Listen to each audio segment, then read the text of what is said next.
SQL select statement.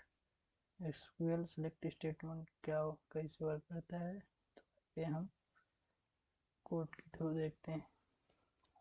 SQL statement हम सीधे SQL के प्लेटफॉर्म में आते हैं और सबसे पहले क्रिएट डेटाबेस करते हैं। इसमें से हमेशा प्रैक्टिस रखिए कि गुड प्रैक्टिस है कि सब इसके बिग साइज के होने चाहिए। और क्रिएट डेटाबेस में हम क्रिएट डेटाबेस को क्रिएट करेंगे। तो सबसे पहले हम कस्टमर नाम की डेटाबेस के कस्टमर नाम के डेटाबेस से क्रिएट करेंगे। इसमें हम इसी कस्टमर के डेटा को स्टोर करने के लिए कस्टमर के डेटाबेस को स्टोर करेंगे।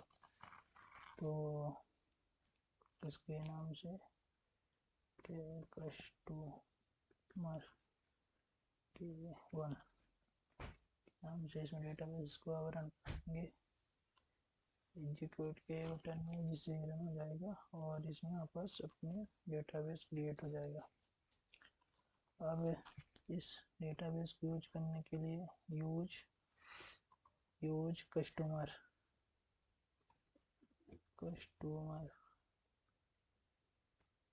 यूज करेंगे और इसमें से अंतिम में विवरण रहा जिससे वो टेबल्स जनरेट हो जाती है, जिससे दूसरे टेबल्स वर्क करने लगती है।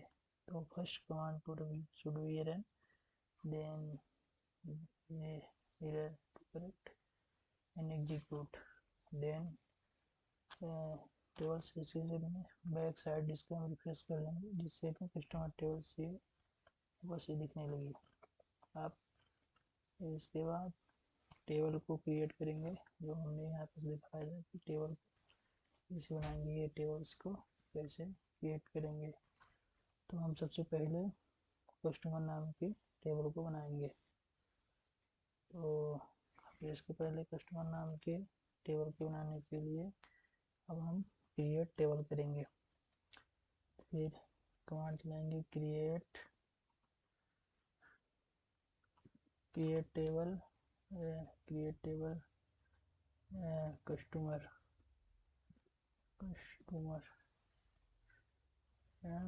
क्रिएट टेबल कस्टमर से इसको बनाएंगे।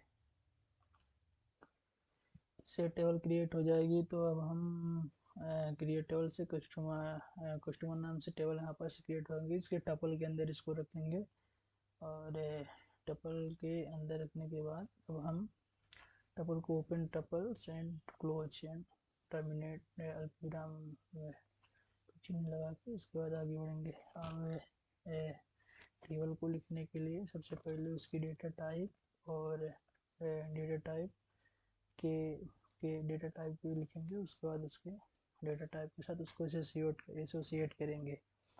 तो सबसे पहले हम टेबल को अब हम इस वाली टेबल को क्रिएट करेंगे। उसके बाद सबसे पहले हम यहाँ पर कस्टमर की आईडी और उस कस्टमर की आईडी और उसके बाद कस्टमर का नेम और कॉन्टेंट नंबर, एड्रेस के बाद फिर एड्रेस के बाद सिटी और सिटी के बाद पोस्टल कोड एंड कंट्री, इनकी हम एक कॉलम में इसको मतलब एक कॉलम में इसको बनाएंगे और कॉलम वाइज इसमें तो रिप्रेजेंटेशन से तो डाटा को रिप्रेजेंट करेंगे। तो सबसे पहले इसके डेटा टाइप को असाइन कर लेते हैं। तो हम यहाँ पर सबसे पहले हम कस्टमर की आईडी को यहाँ पास फिल करेंगे। कस्टमर की आईडी को हम इंटीजर चाहिए क्योंकि हमें यहाँ पास देखेंगे कि हम 1 से 3 तक की वैल्यू ले लें। तो हम यहाँ पास कस्टमर आईडी को 1 से 3 तक लेंगे। इसके बाद अल्पविराम इसका मतलब इसके आगे भी अभी क्यूरी इसको लिखनी है। अब आएंगे कस्टमर नेम। अब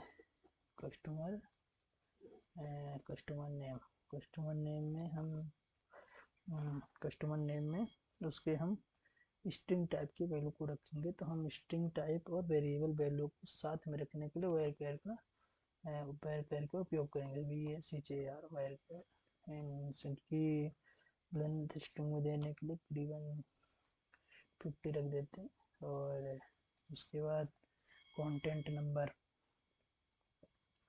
उसके बाद हम कंटेंट नंबर को उसमें कॉन्टेक्ट नंबर को लिख देंगे। कॉन्टेक्ट नंबर को varchar के अंदर ही डाल देंगे। कॉन्टेक्ट नंबर को हम 300 रिप्रेजेंट कर देते हैं। और कॉन्टेक्ट नंबर के बाद एड्रेस, एड्रेस यूनिक होना चाहिए, एड्रेस पोस्टल यूनिक होना चाहिए। और एड्रेस को भी हम varchar में रख देंगे ADDRESS, एड्रेस को भी हम varchar में रख देंगे। varchar एड्रेस को रखने के लिए कई 100 वर्ड की जरूरत पड़ेगी, यहाँ पास 100 वर्ड को एसोसिएट कर देंगे। उसके बाद सिटी, सिटी को भी varchar के डेटा टाइप varchar के डेटा टाइप को लिख देंगे। पास हम 19 वर्ड का यूज कर लेंगे। अब उसके बाद सिटी के बाद पोस्टल कोड, पोस्टल कोड क्या होता है, यूनिक होता है। हम इसके डेटा टाइप को लिखने के बाद इसमें यूनिक कोड को रिप्रेजेंट कर देंगे। तो पोस्टल कोड, पोस्टल कोड को रिप्रेजेंट कर देंगे। तो इसको हम varchar में डाल देते हैं। varchar में डालने के बाद इसको हम varchar में डालने के बाद इसको हम यूनिक रख देंगे। इसमें देंगे 40 वर्ड, 40 नहीं 100 वर्ड। और इसमें हम यूनिक को unique represent unique code unique को यहाँ पर लिख देंगे। उसके बाद कंट्री, कंट्री को हम varchar में भी उसको भी varchar में डाल देंगे। डेटा टाइप इंट होती है, फ्लोट होती है, उसको हम अभी समझेंगे आने वाले वीडियो में। तो उसके कंट्री को भी varchar के अंदर रिप्रेजेंट कर देंगे और उसको भी 120 वर्ड में डाल देंगे। हमारी जितने भी यहाँ पर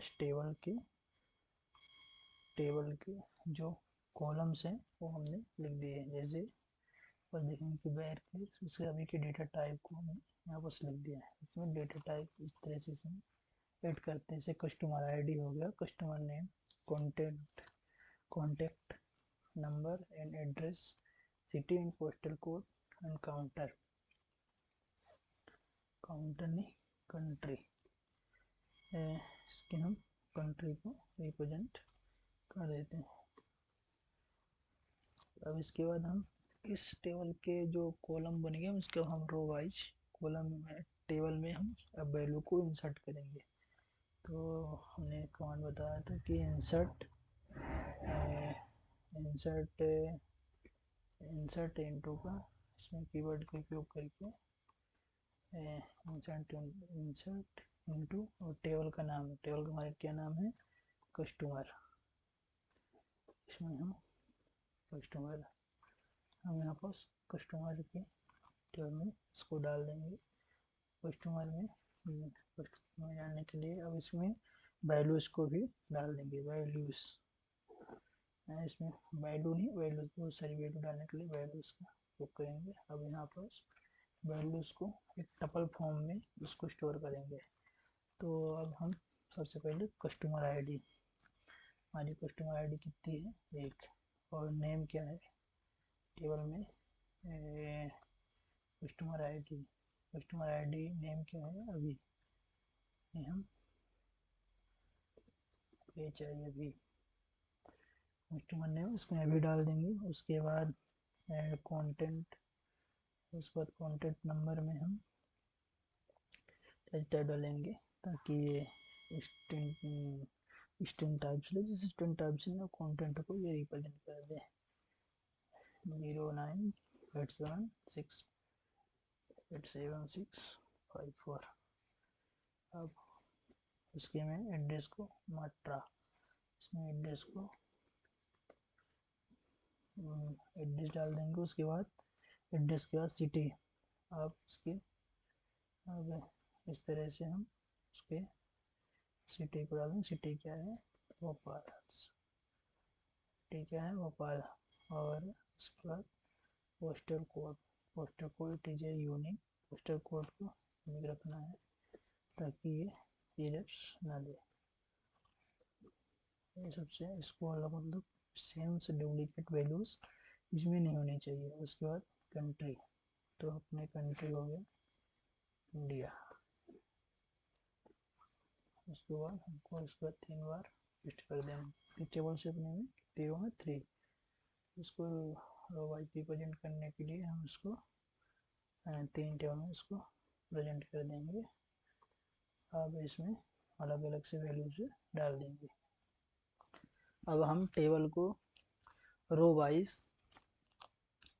टपल के अंदर रख लिए हैं। इसको हम डबल स्ट्रिंग में से रखे हैं ताकि वो स्ट्रिंग एक काउंट करता है, जिसके कारण से वो बड़ी वैल्यू को प्रेजेंट कर सकता है। तो अब हम इस टेबल के अब यहाँ पास कमांड चलाएंगे सेलेक्ट एस्ट्रिक मतलब यूनिवर्सल सिलेक्टर। इसका मतलब होता है यूनिवर्सल सिलेक्टर। तो हम यहाँ पास फ्रॉम और सेलेक्ट यूनिवर्सल सिलेक्टर फ्रॉम, हम टेबल का नाम लिख देंगे जिसके उसमें जितने भी टेबल्स एसोसिएटेड हैं। तो यहाँ पास इधर इसलिए दे रहे हैं ताकि यहाँ पर इसको टर्मिनेट भी है, बंद कर देंगे इधर खत्म। इसके बाद हम इसको एग्जीक्यूट करा देंगे, इंसर्ट इनटू कस्टमर एग्जीक्यूट। तो इधर देखो यहाँ पास क्या रहा है? Columns tables customer 1 does not exist. Customer हम देखेंगे कि सेलेक्ट एस्ट्रिक फ्रॉम कस्टमर के टेबल पे यहाँ पर से एरर इसलिए आ रहा था क्योंकि वो डुप्लीकेट वैल्यू रिप्रेजेंट थे। हम यहाँ पास पोस्टल कोड को 3 जो अपनी रो है, तीनों में हम पोस्टल कोड को स्ट्रिंग में स्टोर कर रहे थे। स्ट्रिंग सेम बिहेव कर रहा था, दोनों का स्ट्रिंग सेम बिहेव कर रही थी, इसी कारण से डुप्लीकेट एरर आएगी। उस डुप्लीकेट को मैंने सॉल्व कर दिया, डुप्लीकेट से वैल्यू को हटा दिया है। अब यहाँ पर सेलेक्ट स्ट्रिंग फ्रॉम कस्टमर, जिसमें से आर रो इसमें से सेलेक्ट हो जाती है। अब हमको सिर्फ करना है ओनली अब पोस्टल कोड। अब हम सिर्फ पोस्टल कोड और कंट्री के वैल्यू को सिलेक्ट करेंगे।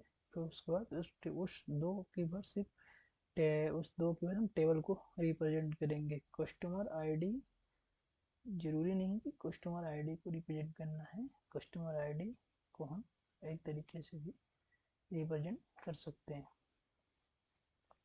यहाँ पास हम पोस्टल कोड और कंट्री को सेलेक्ट करेंगे, तो पास कमांड चलाएंगे सेलेक्ट। अब यहाँ पास पोस्टल कोड की रो को हम लिख लेंगे, कॉलम को लिख लेंगे पोस्टल कोड की column and dash postal code की कॉलम डैश कंट्री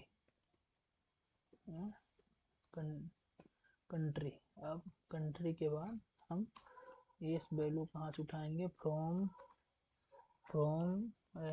अब टेबल का नाम लिखेंगे कस्टमर। अब इसके बाद इसलिए एरर दे रहा है तो इसको टर्मिनेट नहीं किया। इसको टर्मिनेट करने के बाद इसमें पोस्टल कोड और कंट्री दो कॉलम को सिलेक्ट करेंगे। अब ये दोनों कॉलम कहाँ से बिलोंग करती हैं? कस्टमर से। अब कस्टमर से इस टेबल को सिलेक्ट करके इनको ग्राफिक रिप्रेजेंटेशन होगा। हाँ, हम इसके कस्टमर के ऑल टेबल को जो हमने वहाँ पास टेबल लिया था यहाँ पास प्रेजेंट करेंगे, जिसके कारण से अब एग्जीक्यूट बटन पर जाएंगे, से रन करेंगे, जिसके से टेबल्स ऑल टेबल्स यहाँ पास रिप्रेजेंट हो जाएंगे। उसके बाद पोस्टल कोड और कंट्री दो कॉलम को सेलेक्ट करने के बाद और यहाँ टेबल का नाम क्या है? कस्टमर। अब कस्टमर से यहाँ पर अब कस्टमर वाली टेबल से दो कॉलम को ओनली आप 2 कॉलम से रिप्रेजेंट करेंगे। जैसे अब एग्जीक्यूट के रन करेंगे जिसमें यहाँ पर 2 कॉलम्स रिप्रेजेंट हो गई। अब इसके बाद आने वाले वीडियो में हम ड्रॉप ट्रंकेट अल्टर कमांड का उपयोग देखेंगे। Thank you.